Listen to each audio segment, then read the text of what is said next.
Why is it on?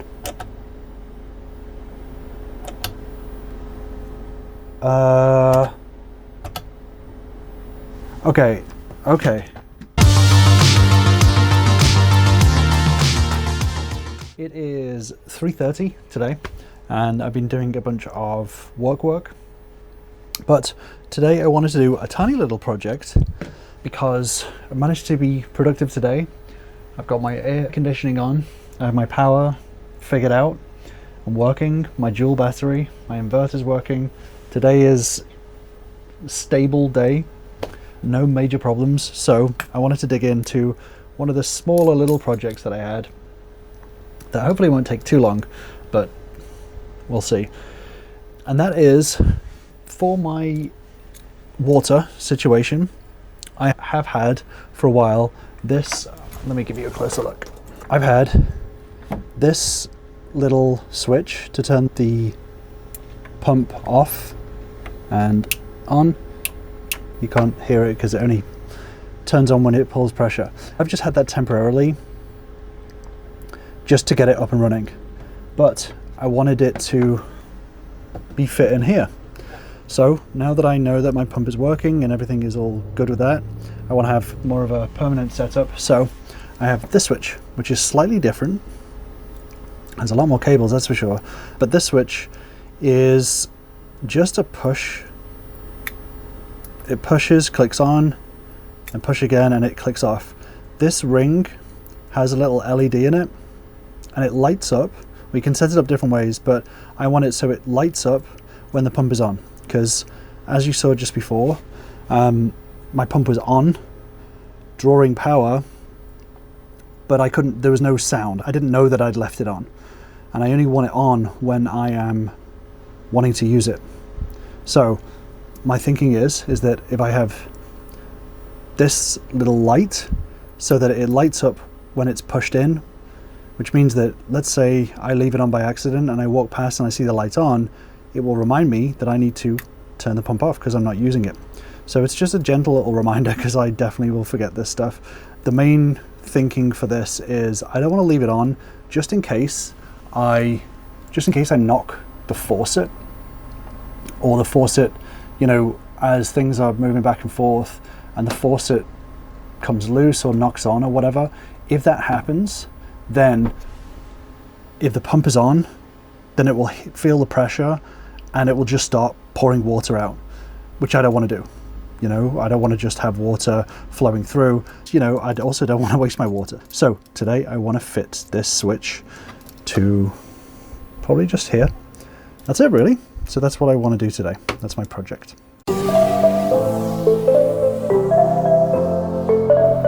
Okay, so the most rough and ready, I'm going to clean this up. I just got a drill and just went like that to get that hole through. And then on the back of it, I'm just going to put that to secure the button to it. I'm happy with that. I don't care about it being super pretty. There's a million things I could do to neaten this up. But yeah, so boop, boop, there we go.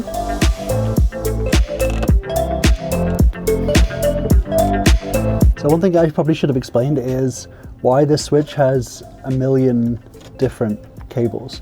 So my understanding, and I'm reading this from the instructions and trying to understand it myself, so this is kind of helping me as well, is there's 5 functions. So rather than it being just on and off, there's 5 cables. 2 are for the LED, so just to basically power that LED, period. But then there's 3 other cables. 1 is the common. This is saying that it's the central connecting point for switching. So that's the power, right? Then there's normally open. So what I'm doing is I'm connecting this to the water pump's positive. And what happens is when you press the button, the common connects to the normally open, right? But then there is a normally closed. And the normally closed is basically if you want something to switch on when the power is off. So it basically can switch between 2 positives. Mine is set up basically in the way that it turns the water pump on and lights up the LED when it turns on And then when I turn it off, the light disappears and the pump turns off. That is the way that I'm doing it. So now I'm going to wire it up. Editor Chris here. I don't think my explanation made any sense because I was watching it back being like, I don't know what he's saying. So I'm going to leave the link to the switch in the description and you can take a little look at it.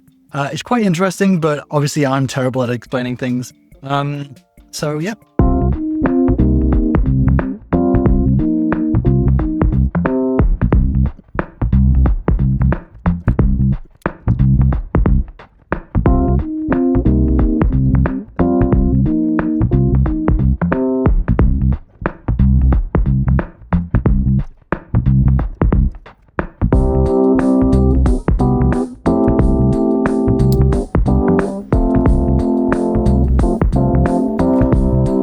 So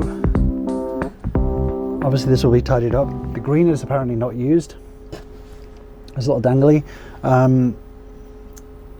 It's weird that the black ones are connected to the red on here. It does scare me a little bit, but this is according to the diagram on the page for the button. So hopefully what they're saying is correct. So what I'm going to do is I'm going to put the fuse back in and keep an eye to make sure nothing goes crazy with it. Oh shit. Why is it on?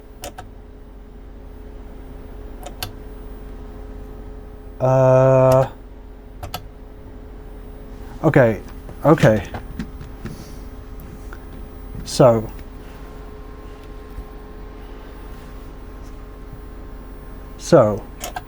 the LED comes on.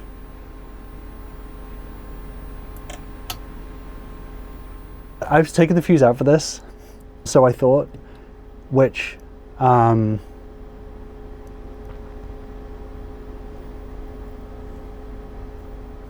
this LED should not be turning on, which means that I probably haven't taken the fuse out and it's wired incorrectly because there's an LED coming on. But nothing's happening here. That should not be on. Oh shit. Okay, I'm gonna put the fuse back in and see what happens. But I mean, I like the light. Let's see what happens. Let's see what happens. That's crazy. That doesn't make any sense to my brain right now. Oh wait, of course it would. It wouldn't make any noise anyway. Okay.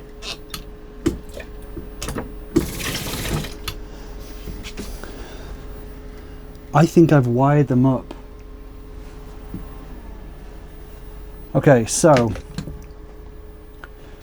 this whole time the power has been on. So, okay. Hey, it works. Look, I mean, let's take a proper look right now.